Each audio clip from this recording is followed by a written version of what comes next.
আলহামদুলিল্লাহ আলহামদুলিল্লাহি ওয়া কাফা ওয়া সালামুন আলা ইবাদিহিল্লাযীনা ইসতাফা আম্মা বা'দ। ব্রাদারানে ইসলাম, যুগে যুগে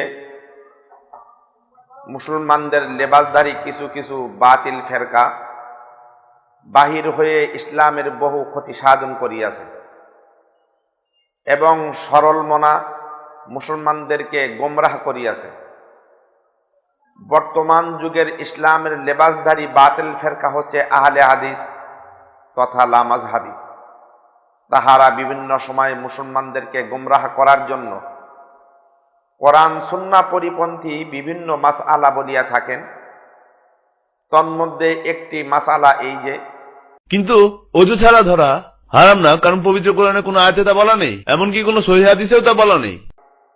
তারা বলে থাকেন বিনা উযু ও অপবিত্র অবস্থায় কোরআন শরীফ স্পর্শ করা যায় এবং তাহারা করিয়াই থাকেন। নাউযু বিল্লাহ। তাহাদের এই কোরআন হাদিস বিধ্বংসী মতবাদ থেকে আমাদেরকে হেফাজত দান করুন। উল্লিখিত মতবাদ তাহাদের মনগড়া কথা এবং সরল সোজা মুসলমানদেরকে গোমরাহ করার নামান্তর। এখন আমি কোরআন ও হাদিস ও ইজমায়ে উম্মত থেকে কোরআন শরীফ বিনা উযুতে স্পর্শ করা নাজায়েজ এবং গুনাহের কাজ, সেই বিষয়ে আপনাদের সামনে আমি দলিল প্রমাণ সহ আলোচনা করব ইনশাআল্লাহ। ১ নম্বর দলিল, রাসূলুল্লাহ সাল্লাল্লাহু আলাইহি ওয়াসাল্লাম, সাহাবায়ে কেরাম রিদওয়ানুল্লাহি আলাইহিম আজমাইন ও সালফে সালেহিনগণ কেহই বিনা উযু ও অপবিত্র অবস্থায় কোরআন শরীফ স্পর্শ করেছেন বলে একটি হাদিস বা তাহাদের মতামত পাওয়া যায় না। ২ নম্বর দলিল, আল্লাহ পাক ইরশাদ করেন লা ইয়ামাসসাহু ইল্লাল মুতাহহারুন, অর্থ যাহারা পাক পবিত্র তাহারা ব্যতীত অন্য কেউ একে অর্থাৎ কোরআন শরীফকে স্পর্শ করবে না। ২৭ পারা সূরা ওয়াকিয়া আয়াত নম্বর ৭৯। উক্ত আয়াতের তাফসীরে মুফাসসিরিনগণ বলেন যে ইন্নাহু লাকুরআনুন কারীম, আয়াতের মধ্যে অবস্থিত কারীম অর্থ সম্মানিত শব্দটি কোরআনের বিশেষণ। এমত অবস্থায় লা ইয়ামাসসাহু এর সর্বনাম দ্বারা কোরআন বোঝানো হবে। কোরআনের অর্থ হবে সেই কবি যাতে কোরআন লিখিত আছে, এবং মাসসুন স্পর্শ শব্দটি হাতে স্পর্শ করার আসল অর্থ থাকবে। তাফসীরে কুরতুবী। ইমাম মালিক রাহমাতুল্লাহি আলাইহি বলেন, আমি এই আয়াতের যত তাফসীর শুনেছি তন্মধ্যে এই তাফসীরই উত্তম, তাফসীরে কুরতুবী ও তাফসীরে রুহুল মাআনি। হযরত আতা, হযরত তাউস, হযরত সালেম, হযরত বাকের রাহমাহুমুল্লাহ প্রমুখ তাফসীরবিদগণ বলেন ইন্নাহু লাকুরআনুন কারীম, আয়াতের মধ্যে কোরআনের অর্থ কোরআনের লিখিত কপি এবং মুতাহহারুনের অর্থ এমন লোক যারা হদসে আসগার অর্থ বেউজু, হদসে আকবর অর্থ বীর্য স্খলনের পরবর্তী অবস্থা এবং হায়েস নিবাসের অবস্থা থেকে পবিত্র। সুতরাং আয়াতের উদ্দেশ্য এই যে পবিত্রতা ব্যতীত কোরআন ও কোরআনের কপি স্পর্শ করা জায়েজ নেই। তাফসীরে কুরতুবী ও তাফসীরে মাযহারি। ৩ নম্বর দলিল, আন আব্দুল্লাহ ইবনে আবি বকর মুহাম্মদ ইবনে আমর ইবনে হাজাম রাদিয়াল্লাহু তাআলা আনহু আন্না ফিল কিতাবিল্লাযী কাতাবাহু রাসূলুল্লাহ সাল্লাল্লাহু আলাইহি ওয়াসাল্লাম লিআমর ইবনে হাজাম আল্লাহ ইয়ামুসাল কুরআন ইল্লা তাহির।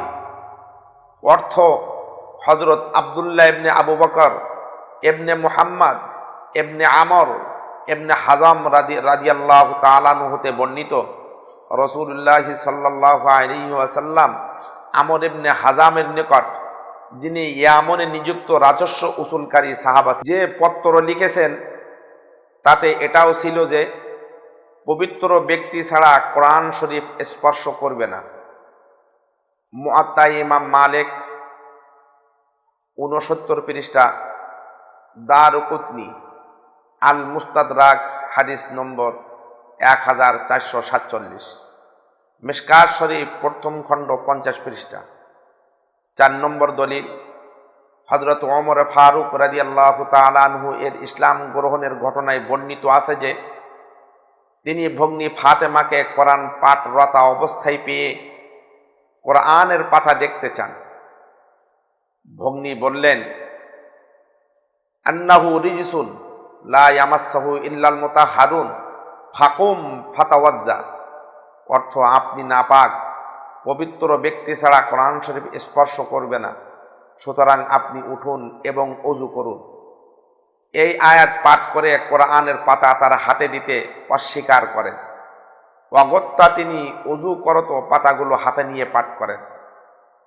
সিরাতে ইবনে হিশাম, উয়ুনুল আসর, জুরকানি প্রথম খণ্ড 276 পৃষ্ঠা, মুসনাদে বাজ্জার, মুজামে তাবরানি, দারকুতনি হযরত আনাস রাদিয়াল্লাহু তাআলা আনহু হতে বর্ণিত, দালাইলে বাইহাকি হযরত ইবনে আব্বাস রাদিয়াল্লাহু তাআলা আনহু হতে বর্ণিত, দালাইলে আবি নাঈম হযরত তালাহা ও হযরত আম্মা জান আয়েশা রাদিয়াল্লাহু তাআলা আনহা হতে বর্ণিত ও তাফসিরে মারিফুল কোরআন।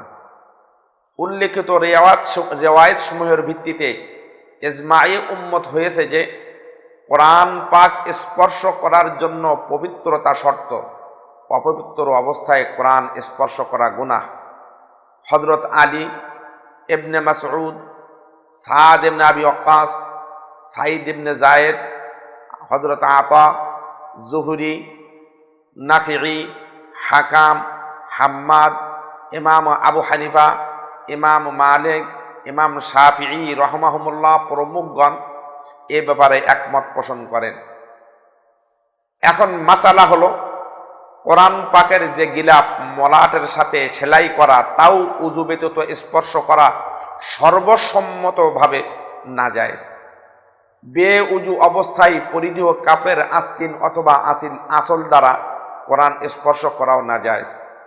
সুতরাং ইজমায়ে উম্মত এবং শরিয়াতের চূড়ান্ত সিদ্ধান্ত যে কোরআন পাক ও তার কপি বিনা উযু ও অপবিত্র অবস্থায় স্পর্শ করা জায়েজ নেই এবং গুনাহের কারণ।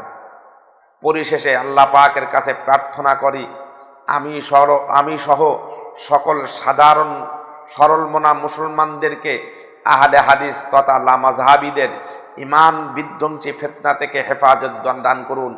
আমিন আমিন সুম্মা আমিন।